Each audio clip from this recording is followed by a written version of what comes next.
नमस्कार, स्वागत आहे तुमचं माझ्या चॅनलमध्ये।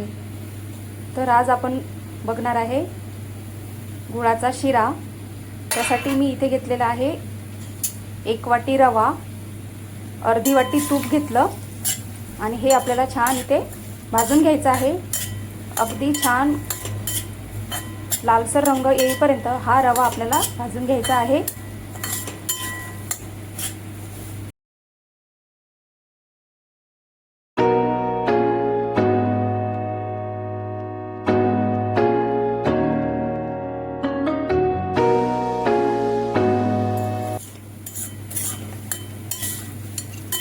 मीडियम टू हाय फ्लेमवर आपल्याला रवा भाजून घ्यायचा आहे।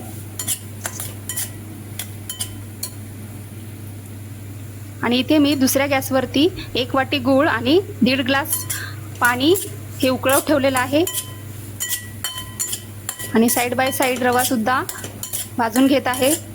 रव्याला खाली करपू द्यायचं नाही आहे, त्यामुळे सतत याला फिरवून आपल्याला भाजून घ्यायचं आहे।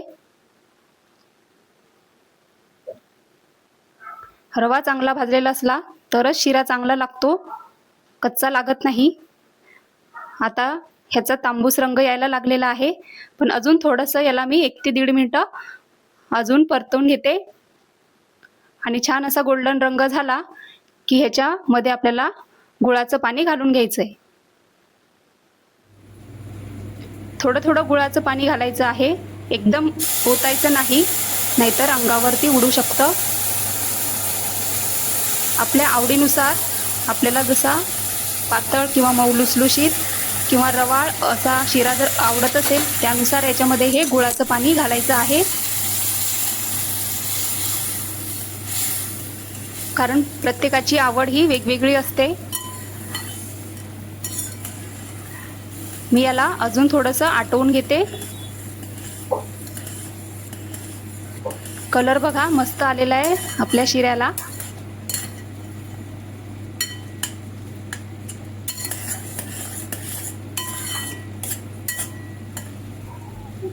शिरा आपला तयार झाला। ह्याचं टेक्स्चर बघा, मी असं ठेवणार आहे, मऊ लुसलुशीत। आणि वरून मी अजून 1 चमचा तूप घातलं। आपल्या आवडीनुसार याच्यावरती आपल्याला वेलची पावडर घालून घ्यायची आहे आणि मिक्स करून घ्यायचं।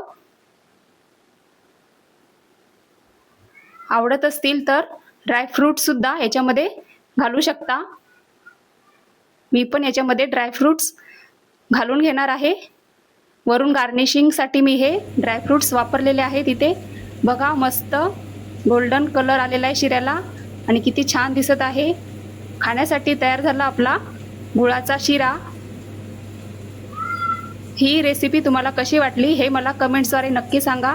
आवडली असेल तर चॅनलला लाईक, शेअर आणि सबस्क्राईब करायला विसरू नका। भेटूया आपण नवीन रेसिपीसह। तोपर्यंत बाय बाय। हा व्हिडिओ बघितल्याबद्दल तुमचे धन्यवाद।